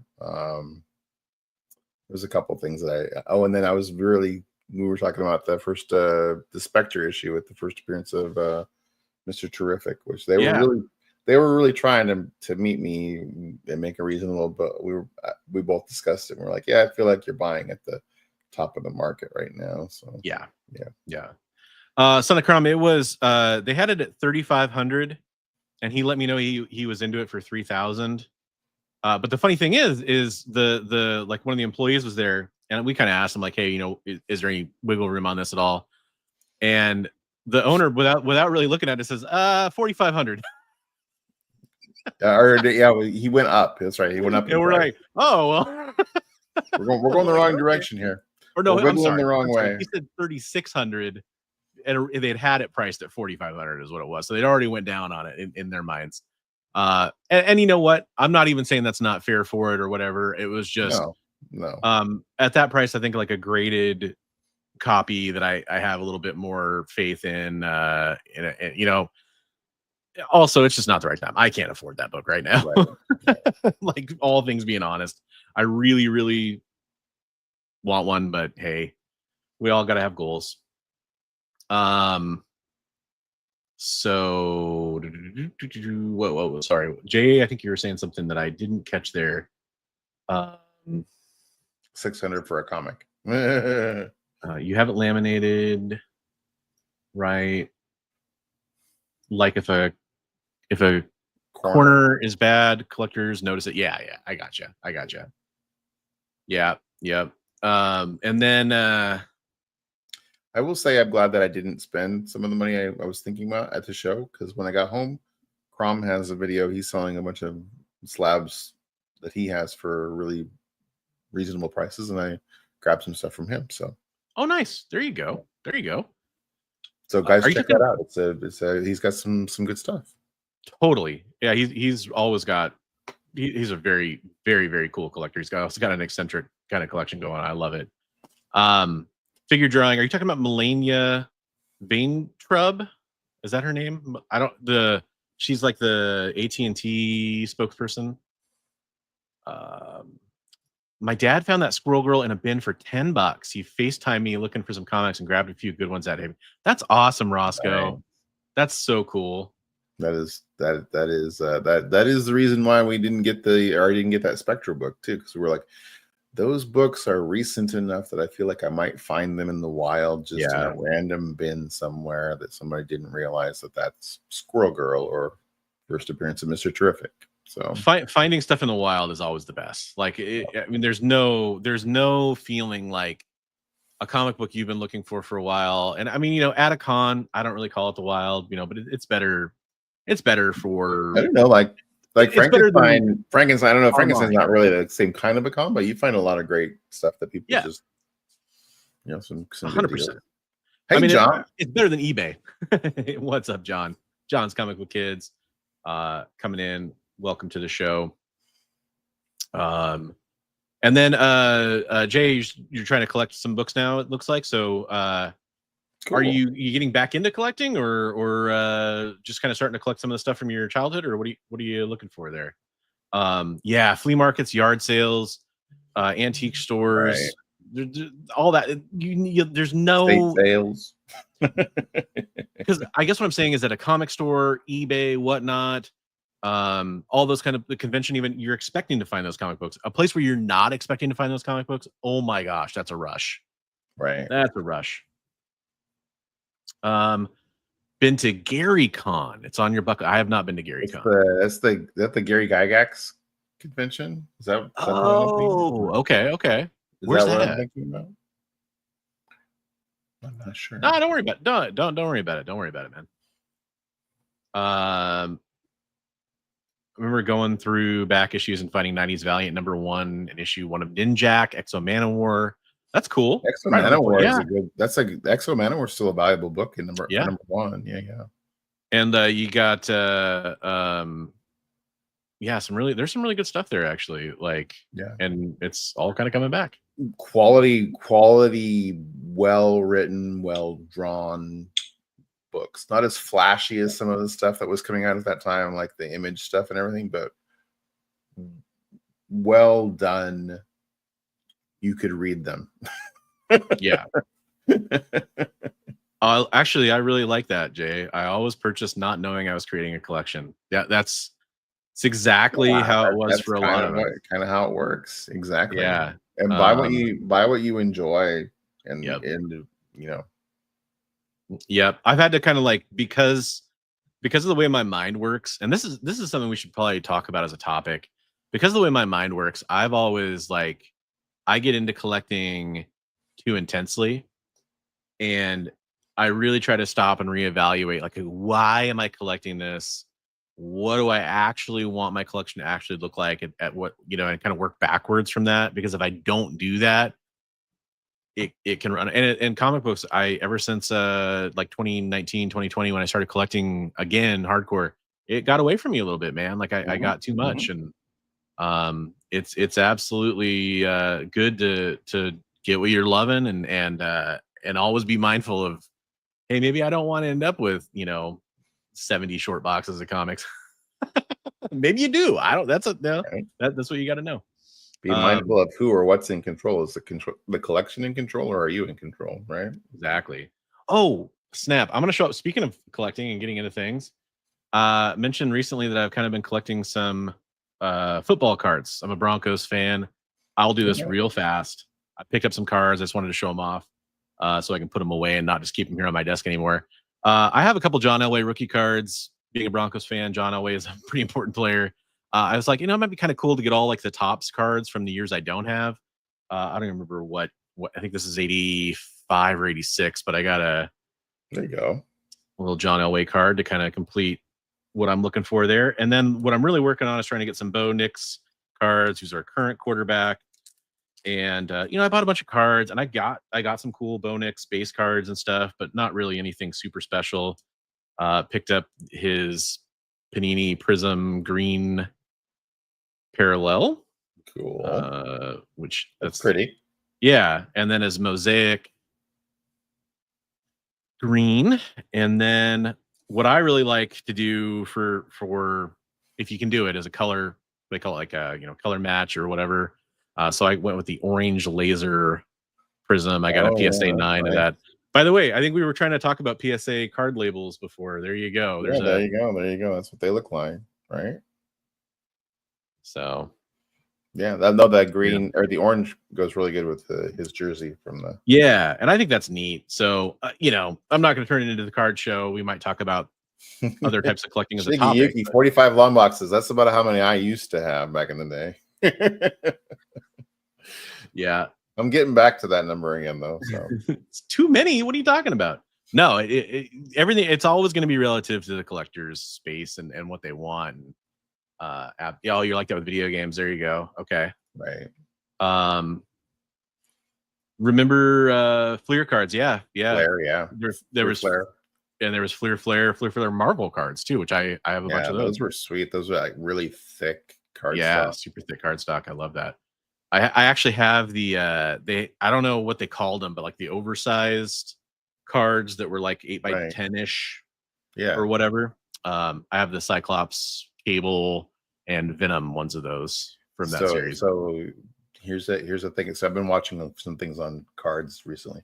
So they did it with Marvel cards and everything too. But if you have Fleer Metal cards, they did a parallel set that a lot of people didn't realize was a parallel set called Precious Metal Gems. So they're they were ruby red, there was emerald green, and those things are like numbered to 10, numbered to 5, and a lot of people they didn't put the numbering on them. There's only that many made.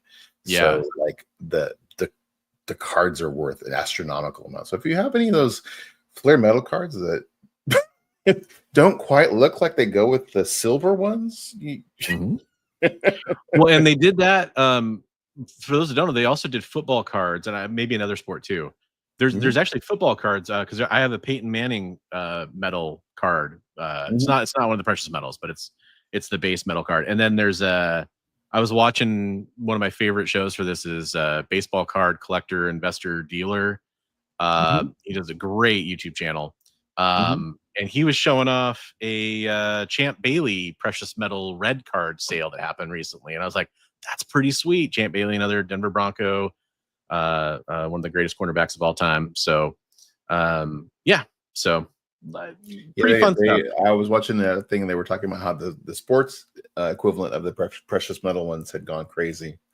And the guy was like, hey, there's comic equivalent of those. And so he started buying those up on the cheap and they just went through the roof. So he made a mint on those things. But. So Chris mentioned something in chat earlier that I think we should talk about real fast. He did a much more thorough breakdown on his comic tropes after dark show. So definitely go check that out. I pasted a link into chat and I will highlight that on the screen here for you guys. Full disclosure, the link I pasted in chat is a referral link. It is not a monetary referral link. It's a join the wait list. And if you get other people to refer you, they move you up the wait list. If you want to go independently search for Neon Ichiban yourself, please do. You don't have to feel obligated to do that. But there is a little join the wait list thing on the top right. This is a brand new digital comic collection service coming out for comics and manga, just like it says right there. They've already got partners with Dark Horse DC, Distillery, Kodansha, Marvel Comics, Oni Press, and Vault Comics. So those are some of your major publishers obviously out there.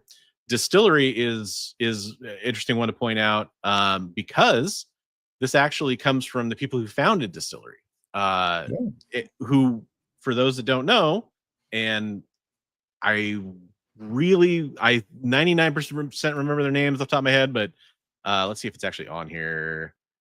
Because they are two of the co-founders and creators of the original Comixology. And Chris is just going to be on it in like 4 seconds and tell me, because he had this all memorized on his spiel on it earlier. But for those that don't remember, I mentioned this in the comments like at the same time you said it on his show, and I was like, oh, I feel dumb for even typing that comment, but Comixology used to be really good for a digital comics platform.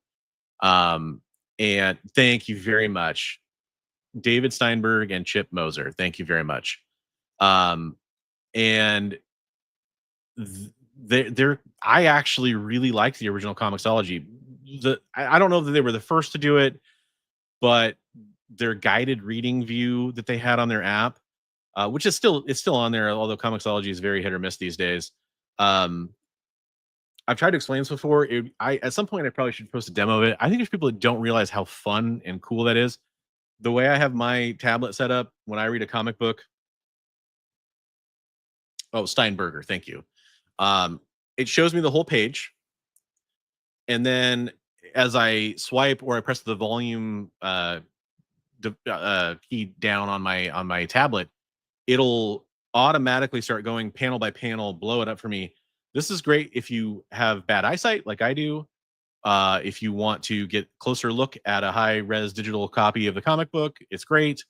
I understand there are people out there that hate digital comics. I'm not trying to convert you. But if you're interested in that process, it's really fun. It's a cool way to read. It was really easy on my eyes and really helped me out a lot.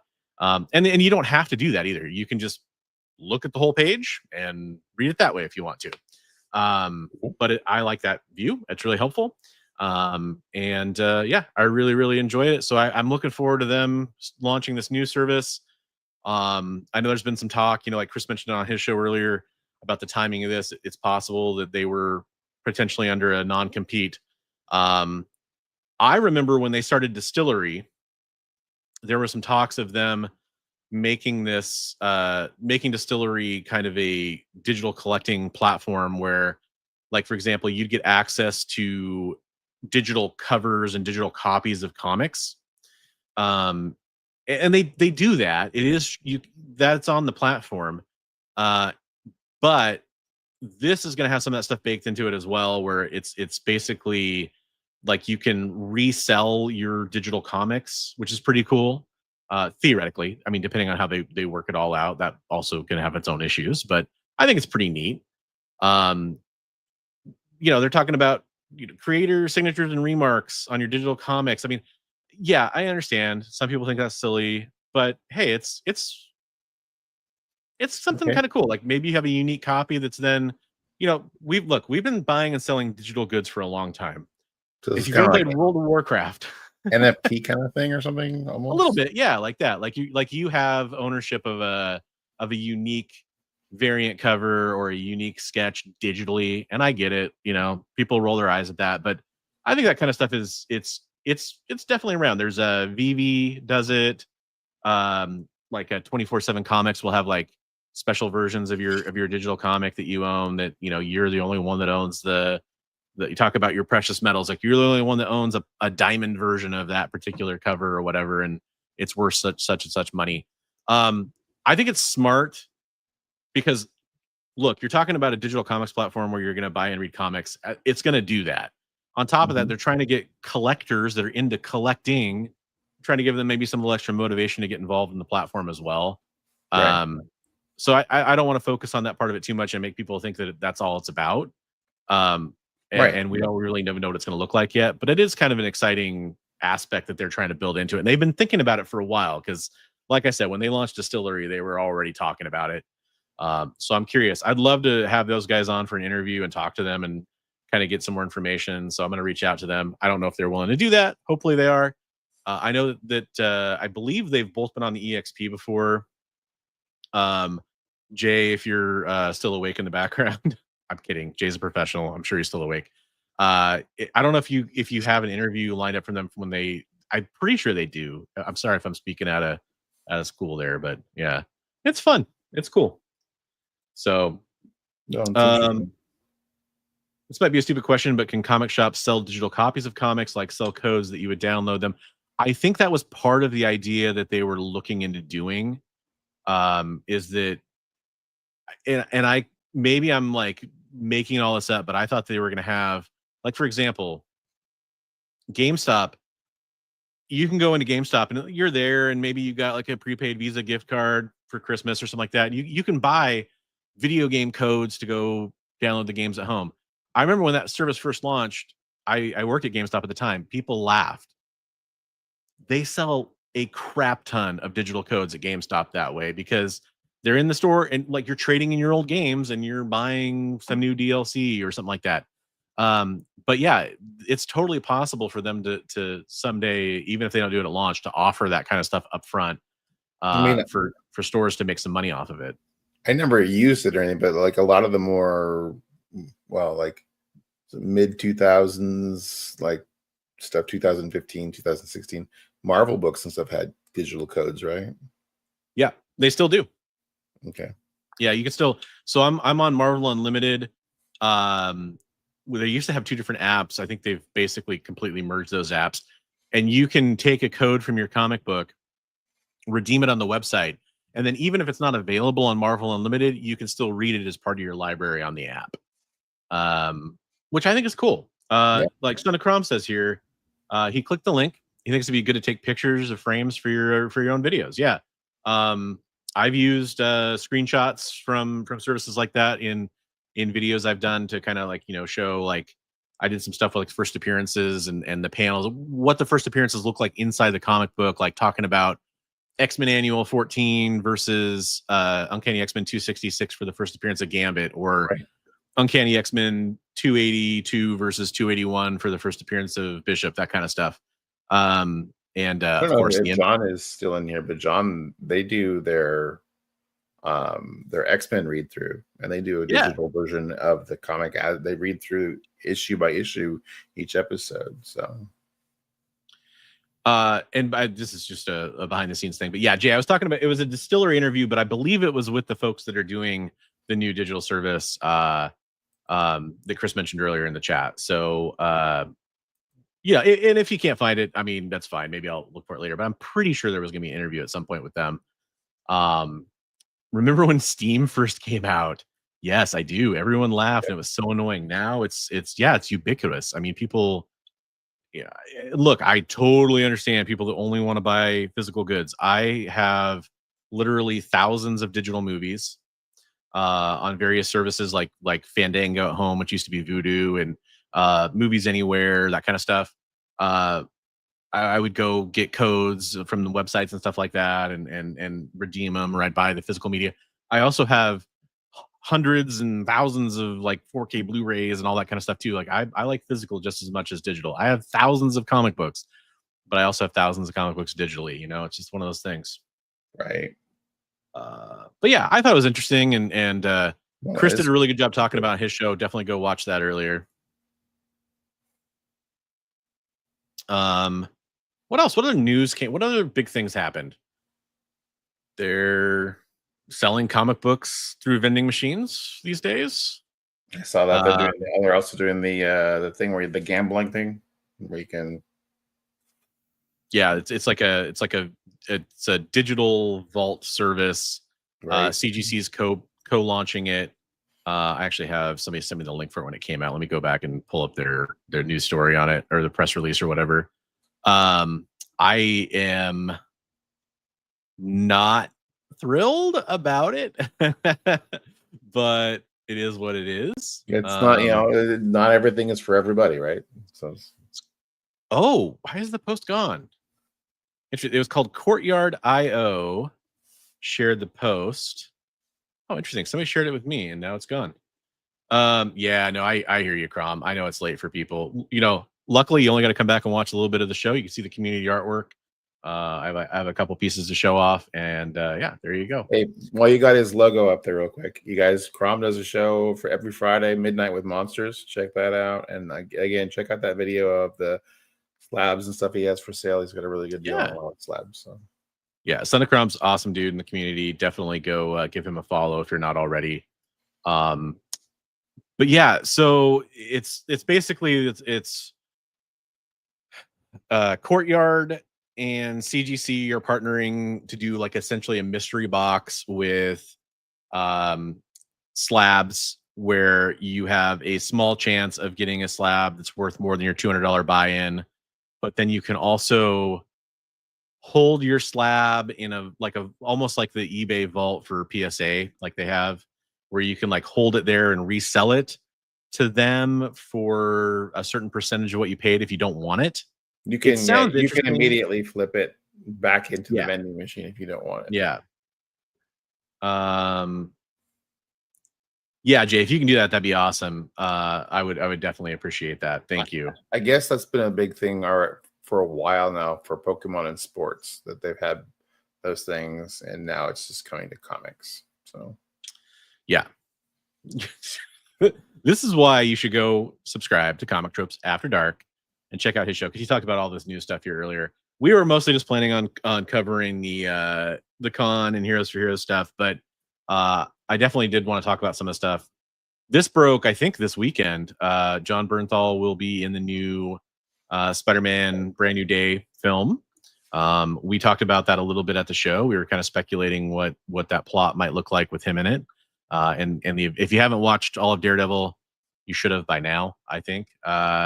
There's definitely some opportunities there for some street level hero kind of stuff going on, some gang war type stuff going on. We were talking about that. Yeah, that's the other thing. Dynamite finally joined Lunar. DC joined Universal Distribution. The Marvel DC backups, I don't remember what that one is. Like the crossovers, because there's going to be a Deadpool and Batman crossover. I'm kind of speculating that's what you meant here, but yeah, we got some distributor shenanigans as far as who's joining what. The diamond thing continues to be like a hilarious roller coaster of lawsuits and accusations. And look, I'll just say I rarely full on swear on this program, but it's a clusterfuck. It is going to be interesting to see.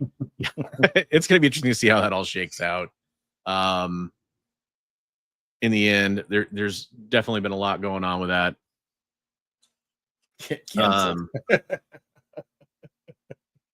I'm still trying to work a way to playing chicken with idiots into a work email. That's great. Oh, Kevin Smith's doing Daredevil Green Arrow? Yeah. Interesting. What? Hey, one of your best questions for the whole show was the crossover for Deadpool. Oh God, yeah. I can't wait to put those. You guys out. have to watch that panel. Yeah.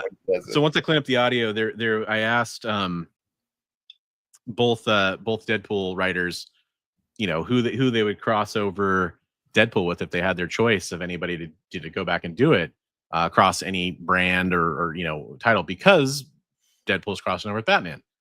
And the answer, especially Fabian Nicieza's answer, was one for the books. It was hilarious. I don't think he'll get canceled over it, but I don't think so, but it was hilarious. It was really funny. It was great. He might not get any work with Archie Comics for a while. I can say that much pretty safely, right? I think. Or maybe he will, because his character, the Annihilator, sounded really interesting. Well, you got to use his full name, don't you? I'm not going to use his full name. You're too kind, Christina. Thank you so much. You're a mod extraordinaire. Thank you. Yeah. Kevin Smith's Spidey Black Cat it started out promising with some excellent Terry Dodson covers, and kind of had a huge delay. Really hoping for a nice story, along the lines of like his romance story he tells in Chasing Amy or something like that. It gets rough. They got a little icky. It definitely did. His Daredevil run, though, say what you want about Kevin Smith comics, his Batman Widening Gyre, I haven't read it, but I've heard it's pretty bad. For the most part. But his Daredevil run to this day, as Joe Quesada and Jimmy Palmiotti were the co-creators on that.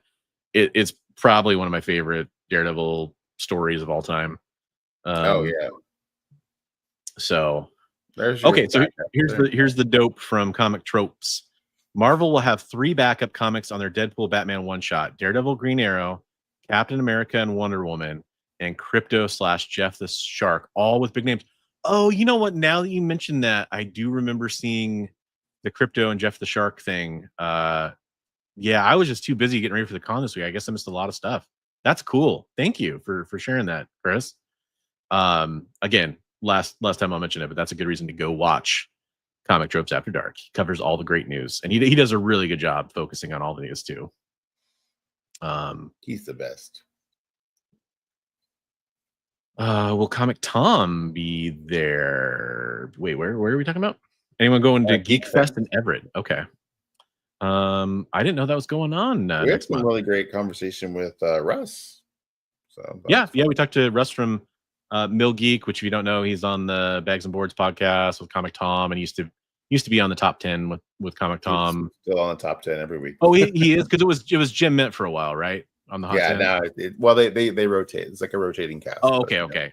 He's on there probably every third week or every other week. Full disclosure, I don't watch Comic Tom. I used to. I just don't anymore.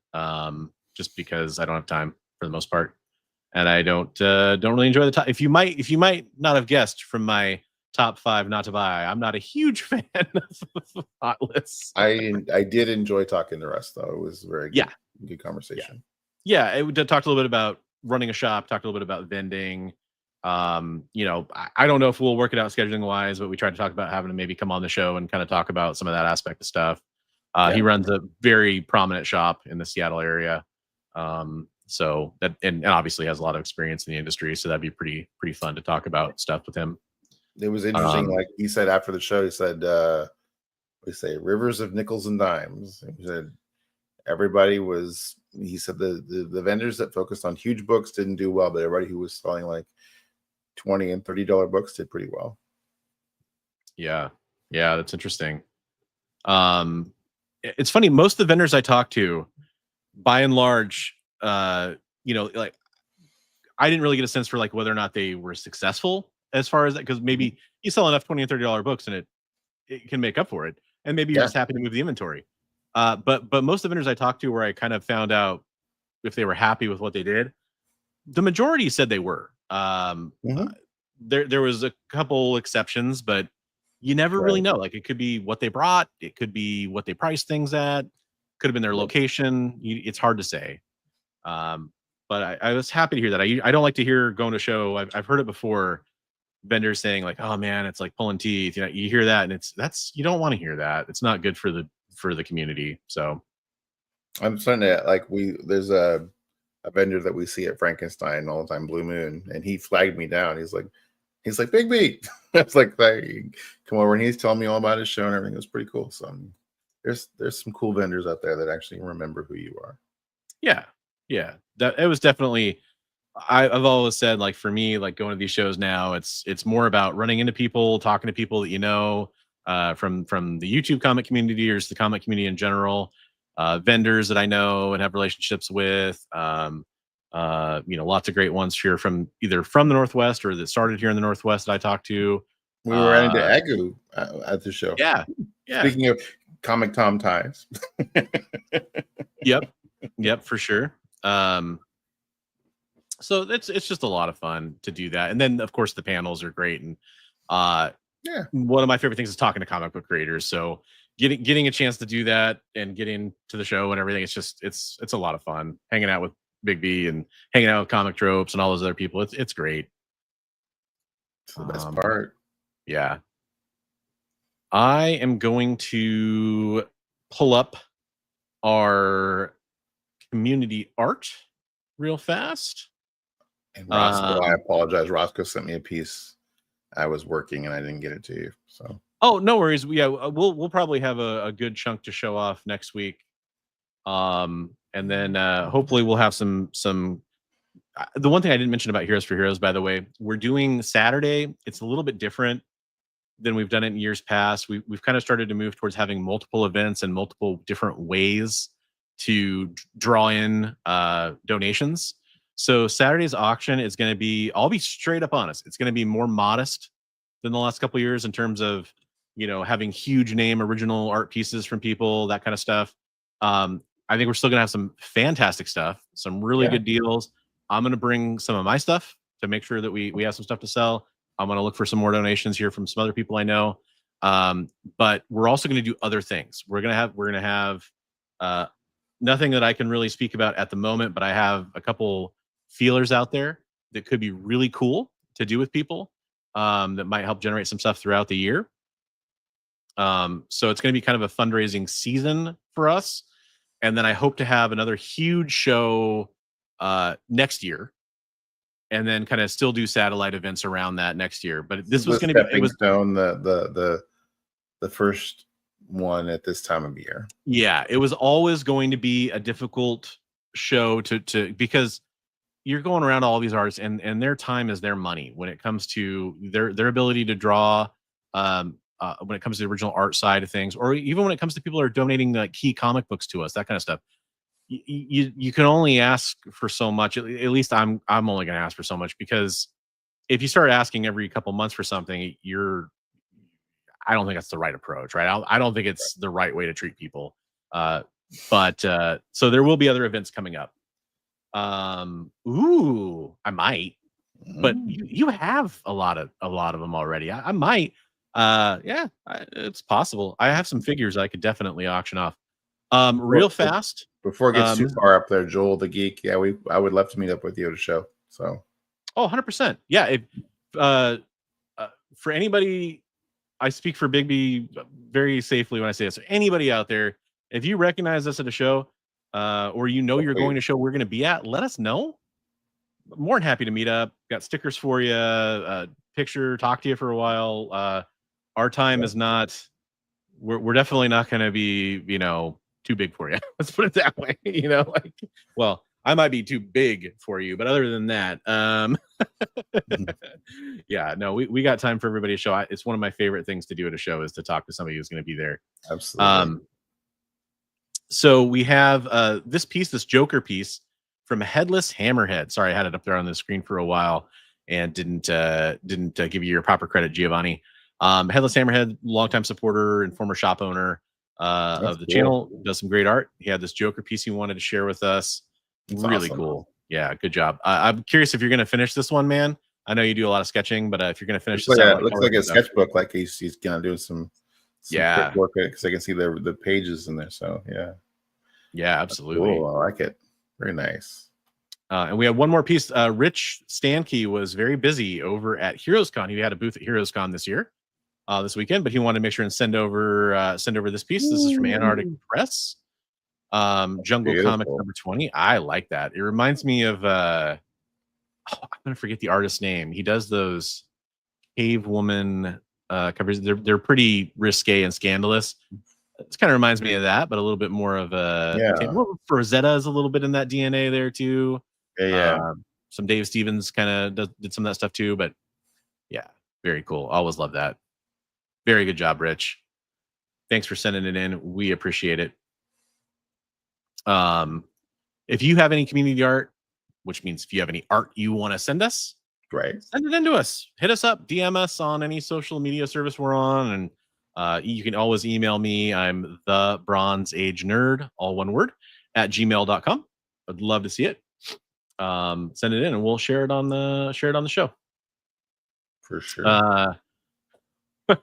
Boo for the fat joke, not the art. Yeah, no, I've I'll tell you this much: going to cons definitely makes me self-conscious because not only am I walking around a bunch and realizing like how out of shape I am, but also seeing your video of yourself on stage is humbling.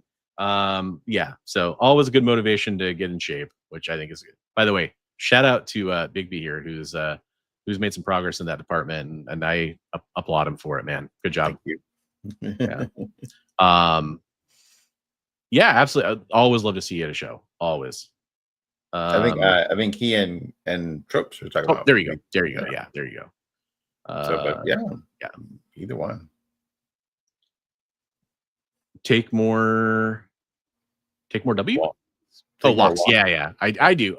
The really what it is I could get into a whole thing, but I need to get more active for sure, and I also need to just watch what I eat.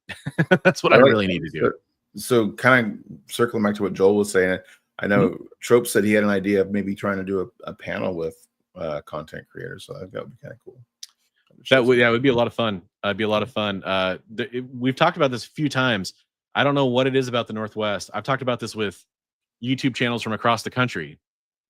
There's a lot of comic book YouTube stuff coming from the Northwest, which is funny because I think of like North Carolina, for example, has tons of comic book related stuff, conventions, shops. Florida, I associate Florida, California, North Carolina, New York, tons and tons and tons of comic book stuff. And of course, there's other places. Don't get me wrong. But the number of times I've seen those places have been like, oh, of course it's in Florida. Oh, of course it's in North Carolina. We don't really have a million shops up here, in my opinion, compared to a lot of other places. We have some good ones, some great ones. We have some good shops, but there's lots of YouTube content creators from up here for some reason. From all different types of walks of content on YouTube too. Like Chris from Comic Tropes does different content than we do. Comic Tom, we talked about him. He does a little bit different content than we do. West Coast Avengers. I mean, there's lots. There's so many. And it is pretty interesting. So I think it'd be a fun thing to talk about. Yeah. Dude, North Carolina. I'm not kidding, man. It really, like, there was a unfortunate news story I was covering for a while about a comic shop in North Carolina, and I just started realizing like how many people were from there that were in the comic book community, like on Instagram, for example. And it was just crazy. Like they're all talking about meeting up, and it was like they're all kind of from there, and there's big shows there, and it's just funny how that works out. Arm curls while eating a sandwich. Smart. That's very smart. Yep, you're basically doing double duty there. Lifting the drink too, right? See, I'm not trying to discount Seattle and Portland. Both do have a good amount of shops, but I just think like spread out across the Northwest, there's really not as many as you might think for as many things like creators too. Like when I say creators, I mean writers and artists. I didn't know Benjamin Percy was from Oregon, for example, until this weekend. There's an example, and then Joelle Jones also. Yeah, Joelle Jones, like she's currently living over in Idaho, but she's from Portland. Didn't know that. There's just so many people and comic book companies and all kinds of stuff up here. Right. Just funny how that works. Hey, I'm gonna shout out and say thank you to. I keep getting tagged in people's their rundown of who they're nominating for CBC. So thank you. I know Bronze. I'm sure you appreciate being nominated as well for your magnificent beard. Kind of. I appreciate being thought of for anything. Right. I especially like to see Best Coast Comics was on the list. I really appreciate those nominations. If you don't know how the comic book community awards work, actually being nominated multiple times is important. So if you hear something is nominated and you want to go support that, you should go vote. CBCAawards.org or .com. I can't remember which one it is. But that's going on right now. I know that Heroes4Heroes, thanks to awesome supporter of the channel, Richard Westfall, is out there helping sponsor Heroes4Heroes. So we can kind of get our name out there as one of the sponsors on the CBCA Awards. Thank you, .org. There we go. And then while you're at it, make sure you nominate your favorite shows on the EXP. There's a lot of, I know some people watching right now, we're streaming over on the EXP. If you're not subscribed over there over at Big B's channel or my channel, go subscribe up. There's some amazing content on the EXP. 12 subs away from 1,700. Those are rookie numbers. Let's get those numbers up, folks. Go subscribe to Big B McFly, the comic guy. Oh, there you go. Yeah. So Jay was nice enough to paste in the link for everybody. It's in the chat. You can click away. CBCAawards.org. Shout out to Brian LCS, who runs the CBCA Awards. I will straight up say that I think that they are not perfect, but he's just one guy trying to run the awards. He's got a few people helping him now. He's always trying to make it better. Props to him for doing something and making an effort. Nothing's ever gonna. You gotta break some eggs to make an omelet. It's gonna take a while to make it perfect, but absolutely. I just want to explain what I mean by that too is I always hear people criticizing the awards, and a lot of the tone of that is like, I can't believe they would do this. Like it's some official organization that's out there, like, it's the Oscars for comic book YouTubers or something like that. Look, folks, it's just somebody who's doing it. They take feedback every year. Make sure you share your feedback if you have any issues with it. If a lot of people get hurt feelings and sour grapes around the nominations. That also happens too. But go vote for the shows that you like and that you want to see win or you think deserve to have a win. I think that's the most important thing that you can do as members of the community. If you care about it, you want to do it, go do it. Right. I mean, and you get a little trophy that says like CBC award with the name of your channel and the year that you won. Yeah.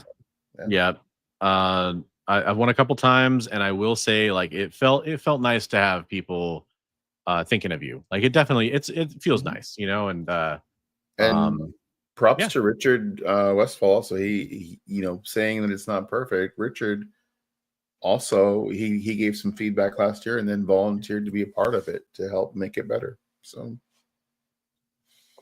absolutely, and I think that's great. I like to say that because I know anytime the awards come up, there's always a little bit of spice that happens around it. Hey, Jay says he got nominated. There we go. Dude, that's awesome. While we're at it, make sure you go subscribe up to Hydra Asylum Comics if you're not already. They put on some great shows over there as well.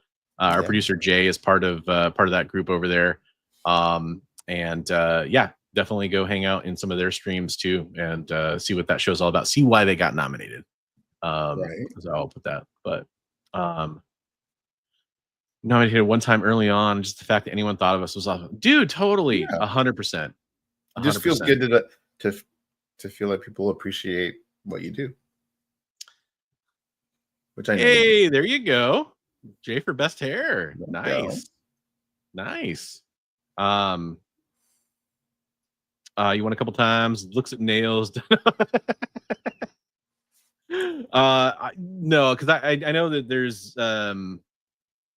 there's people out there that have won an embarrassing number of times. It seems like, you know, Well, they've done something about that though. Then now they're making it have where they? yeah, once you've won like 3 times or whatever in a category, you go into the Hall of Fame. You can't win anymore. Interesting. That's kind of interesting. Okay. Yeah. So like Jerry the Jitterbug cannot win anymore for cleaning and pressing. He's now in the Hall of Fame for that category. So Gotcha. right. Yeah. I mean, it's just, you know, I hope I'm not coming across as being critical or anything like that. I was just trying to say, like, I think it's just one of those things that everybody has to approach. Look, I've heard a few people say it. They want to start their own award. Go for it. Do it. You know, look, you know, if you really want to try it, go for it. Yeah, he does some amazing work. That's for sure. He does. Yeah. Yeah. There's him, and God, I always forget the name of the pressing channels because I just watch him as almost, because I don't do any cleaning or pressing. I want to get into it, but I definitely won't go to the level they go to. But like the water damage videos and stuff like that they do, and some of the very light, you know, chemical and UV treating and stuff. That stuff, it's just amazing to me. Like Immaculate Comics, I think, is amazing because he comes up with his tools. Yes, and he's a scientist. I mean, the 2 guys that I like are Immaculate, and then Immaculate's the one I'm thinking of. Jeff from Comic Spa, who's like, he doesn't even have a channel. He just comes on and does stuff on other people's channels and shows working on other people's books. So yeah, he's a cool guy. I like it.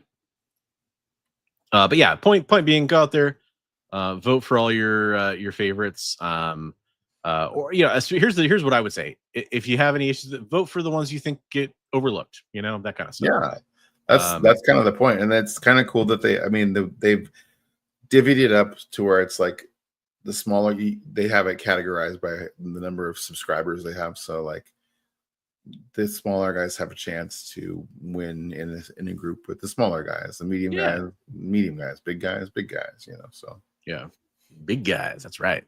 That's right. Big guys coming through. Yeah. I don't know why I just thought of Juggernaut. Like, this first thing I thought of. Probably because there's a new Juggernaut figure coming out that looks pretty sweet. It's based on like the Marvel versus Capcom version of Juggernaut. Yeah. It's pretty dope. Cool. I think pre-orders go up for that Thursday if you're interested. It's a Marvel Legends figure. Yeah. On that note, anything you want to mention before we sign off? Keep an eye out on both of our channels for SummerCon content. Yeah, coming up. I'm putting out more and more. I have a little show that I do, little segment I do on my channel called Bite Size Comic Con, which is like 4 to 8 minute snippets of what happened at the con. So I just put one up that was Ryan Stegman and Joelle Jones, just talking to them each for like a couple minutes, talking about, you know, what they wanted to promote, what they thought was their best stuff that's come out recently, and what they would like to have people read. And then it was a little segment there, and they were talking also with Ryan about trying his hand at writing and how he feels about, you know, the transition from being an artist to writing. So that's really cool. I actually, because I saw you filming that, I was waiting in line, I think, to talk to Fabian. And I saw you filming that. I could hear you asking him a question, but he was facing the other way, so I couldn't hear his answer. So I'm excited to go watch that one. And they're like really short. If you guys want something just to, you know, while you're eating a snack or something, you want to watch something, they're like 5-6 minutes long. So yeah. Cool. Biggest thing I want to leave with is that Saturday we'll be live at 2 p.m. Offering up some stuff for a very important cause to help prevent veterans who are dealing with mental health crisis in their families from tragedy. So if you want to support that cause and pick up some great prints and signed items and original art and key comic books and cool trades and stuff to read, we'll have items at every kind of dollar amount you can think of. So there'll be ways to support. If you could even just come and watch, even if you're not able to purchase anything, that would be a massive help for us right now. go check out. It's that one will only be streaming on my channel just for simplicity's sake, so the chat is visible to everybody, all that kind of stuff. We can just drive everybody to one source. But Big B is being awesome enough to host it at his place, just like we did last year, which is very, very helpful, and I appreciate that.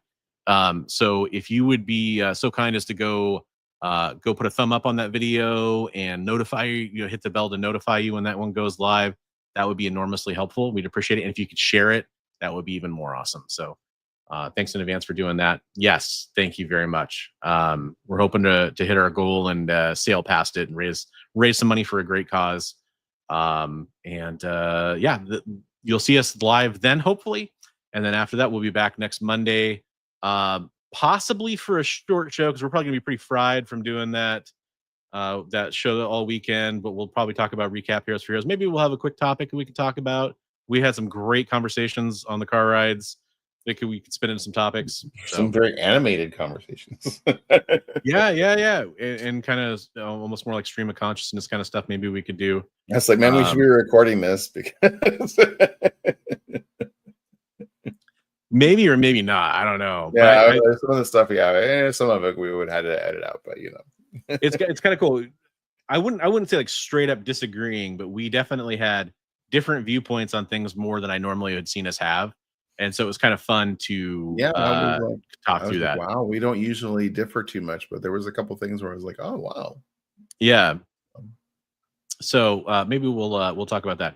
Here's a topic: peanut, neither a pea nor a nut. Peanut's a legume, right? Isn't that what it is? Maybe I'm wrong about that. I think you're right. But, I think you're right. So that is interesting. I was gonna try to make a joke about it. I was gonna be like, it's a legume nut, but no, that doesn't work. I was too busy trying to come up with a joke. It's a pegume. Okay, doesn't work. Stop trying to make it work. All right. On that note, maybe you'll watch us next week. We're going to be back at 8 p.m. Pacific, which I know is late for you East Coasters. If you're watching, thank you very, very, very, very, very much for sticking around. If you're watching somewhere where it is that late, we do appreciate it. Maybe go to bed just after the show. First, go save that stream, and then go get some sleep. I'm just going to recommend that. Save the stream, sub everybody up. Yep. And then go to sleep. Yep, exactly. 12 more subs, guys. Almost to 17. It was funny. I did a video on Instagram. I said almost there, and then I lost 3 subs. Yeah, we say stuff like that too, and I'm pretty convinced that it's just like Google goes through and clears. Like, I think there's accounts that just subscribe to stuff to for spam reasons or whatever, and I think they just go through and clear out all the accounts. But I have literally also seen this happen where they unsubscribe people that were supposed to be subscribed. Oh yeah, I've had it happen. Yeah, I'm like, why am I not seeing that guy's stuff being pushed through my feed anymore? And I go, I know I was subscribed to him. So I don't know. Yeah, and I've had people tell me that, and it's like, maybe they're just being really, what, I actually subscribed to you again because I like you again, or I don't know. Maybe they're just being nice, but no, I really believe it does happen. And so, it can make a big difference for those of us that do this for a living. But is Bingo the name of the dog or the farmer? Bingo was his name-o. I know that. There was a farmer who had a dog, and Bingo was his name-o. But it doesn't say was it the farmer or the dog. It doesn't. Right. But by the order of the events, I'm gonna go with, I think it's the dog. But we will debate that topic next week. Damn it. Hard-hitting topics. And he had a dog, and crypto was his name-o. That's all I know. There you go. There was a hero who had a dog. All right, everyone. Have a great night. Thanks for being here. We really appreciate it, and we'll see you next week.